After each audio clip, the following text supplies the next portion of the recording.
दोस्तों स्वागत है आप सभी का एजुकेशन के 6 में। चैनल पे नए हैं तो प्लीज़ सबसे पहले तो चैनल को सब्सक्राइब करके बेल आइकन दबा लीजिएगा। हर वीडियो के ऑफिशियल अपडेट के साथ यहाँ पे सबसे पहले आपको सारी चीज़ें पहुँचाने का प्रयास रहता है हमारे चैनल का। तो अभी एक अपडेट आ रहा है दोस्तों बिहार स्टेट कोऑपरेटिव बैंक को लेकर, जिसका कि यहाँ पर नोटिफिकेशन जारी कर दिया गया है। ये नोटिफिकेशन जारी किया गया है दोस्तों इसके एग्जामिनेशन डेट को लेकर और आपको एडमिट कार्ड डाउनलोड करने के लिए। दोस्तों यहाँ से आप इस लिंक के जरिए क्लिक करेगा और आप इसके दूसरे पेज पे चले जाइएगा जहाँ से आप इसके लिए एडमिट कार्ड अपना डाउनलोड कर सकते हैं।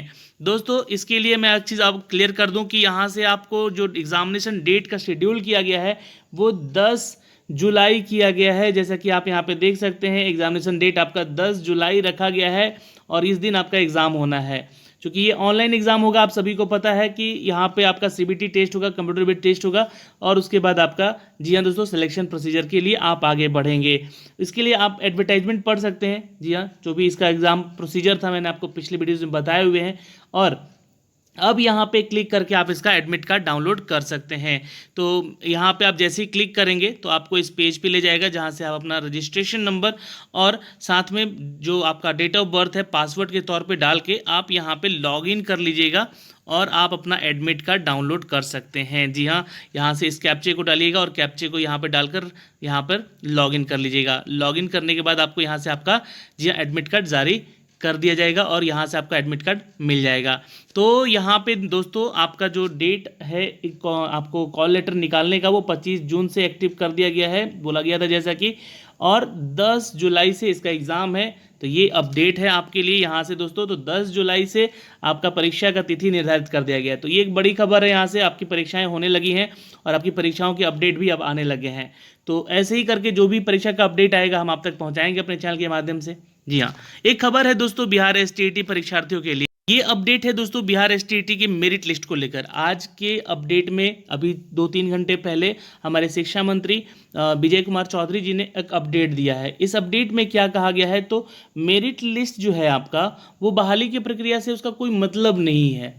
मेरिट लिस्ट में आप हैं, क्वालिफाइड हैं, मेरिट लिस्ट में हैं, तो इसका मतलब ये है कि आप पात्र हैं, आप पात्र हैं शिक्षक बनने के लिए, बस उसका बहाली की प्रक्रिया से कोई मतलब नहीं है। चलिए इसकी न्यूज़ अपडेट पर लेकर चलते हैं। क्या कहा है आखिर मंत्री जी ने, इसके बारे में हम जानेंगे और इसकी प्रक्रिया से आखिर क्यों मतलब नहीं रखा गया है, इसके बारे में संपूर्ण जानकारी यहाँ से आपको देते हैं। दोस्तों आज की खबर देखिए, यहाँ से आपको न्यूज़पेपर में मिल जाएगा और इनका जो है आज तक पे एक इंटरव्यू हुआ है, आज तक का न्यूज़ भी आप लोग उठा कर देख सकते हैं, बिहार आज तक का। तो यहाँ पर अपडेट क्या दिया गया है कि बिहार में जो शिक्षा मंत्री ने कहा है कि बोर्ड द्वारा जारी रिजल्ट में qualified but not in merit list लिखने का कोई यहाँ पर तात्पर्य नहीं था। ऐसे में सभी कैंडिडेट जो कि या तो मेरिट लिस्ट में हैं या फिर सिर्फ वो क्वालिफाइड हैं, दोनों चीज़ें बताई हैं इन्होंने यहाँ पे, या तो आप मेरिट लिस्ट में हैं या तो सिर्फ आप क्वालिफाइड भी हैं, तो उन सभी को बहाली की प्रक्रिया में बिल्कुल बराबर का मौका मिलेगा। ये एक बात कही है यहाँ पे। दूसरी बात यहाँ पे ये कही है, मैं आपको फिर इसके निष्कर्ष पे ले जाऊंगा और ये देख सकते हैं ये आज का ही पेपर का अपडेट है दोस्तों, ये अभी थोड़ी देर पहले आपको अपडेट किया गया था। ठीक है, अब यहाँ पे देखिए क्या कहा जा रहा था कि बिहार में शिक्षा मंत्री विजय कुमार चौधरी ने स्पष्ट कर दिया है कि एसटीईटी परीक्षा को लेकर पास करने वाले सभी कैंडिडेट 7वें चरण का इंतजार करें। 7वें चरण की परीक्षा में जो योग्य होंगे अभ्यर्थी उनको जरूर यहाँ पे मौका मिलेगा। लेकिन मैंने आपको क्या बोला कि मेरिट लिस्ट से कोई आपका मतलब नहीं है इस बहाली की प्रक्रिया में। क्यों है मैं अभी आपको क्लियर कर देता हूं।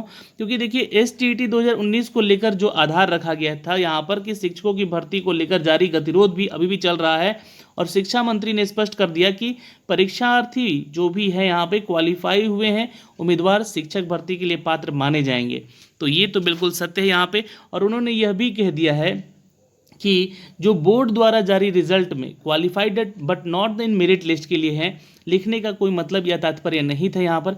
ऐसे भी कैंडिडेट जो कि या तो मेरिट लिस्ट में है या सिर्फ और सिर्फ क्वालिफाइड में है, ठीक है, उन सभी को बहाली की प्रक्रिया में बराबर हिस्सेदार माना जाएगा। और रिजल्ट में लिखी इस बात को लेकर परीक्षा में क्वालिफाई उम्मीदवारों की संशय की स्थिति अभी भी बनी हुई है। लेकिन यहाँ पे मामले को क्यों अलग किया गया मेरिट लिस्ट से, यहाँ पे देखिएगा उन्होंने स्पष्ट किया कि बोर्ड की जो मेरिट लिस्ट की बहाली की प्रक्रिया से कोई मतलब नहीं है।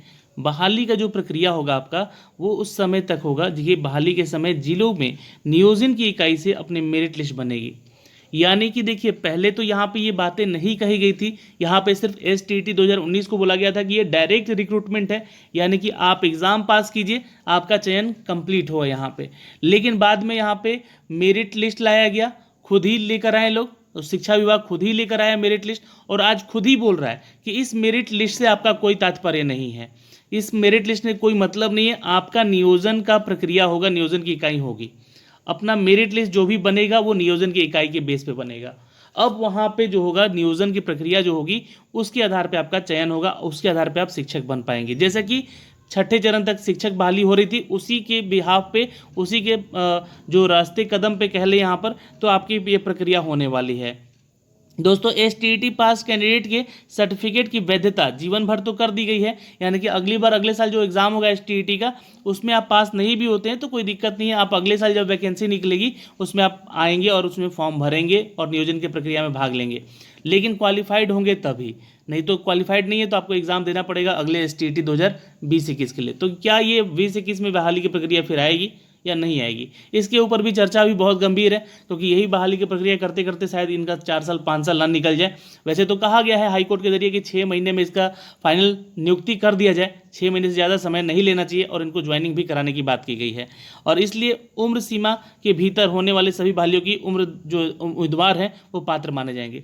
तो उम्र सीमा तो यहाँ पे 37 साल ही रखी जाती है, उम्र भर की क्या बात कर दी आप लोगों ने। लाइफ टाइम कोई 37 साल के बाद कोई नौकरी कर पाएगा क्या? वैसे ही रिटायर हो जाता है वो 40 साल 45 साल के बाद, वो उसके बुद्धि क्षमता इतनी होती है कि वो शिक्षक बन सके। और अगर मान लीजिए उसके पास क्वालिफिकेशन अच्छी है भी, तो वो इस क्राइटेरिया एज क्राइटेरिया के बाद वो सब कुछ उसका यहाँ पे सिलेक्शन प्रोसीजर का होने का चांसेस बहुत कम हो जाता है, एक तरीके से माने तो। यहाँ पर सिंपल सी बात है।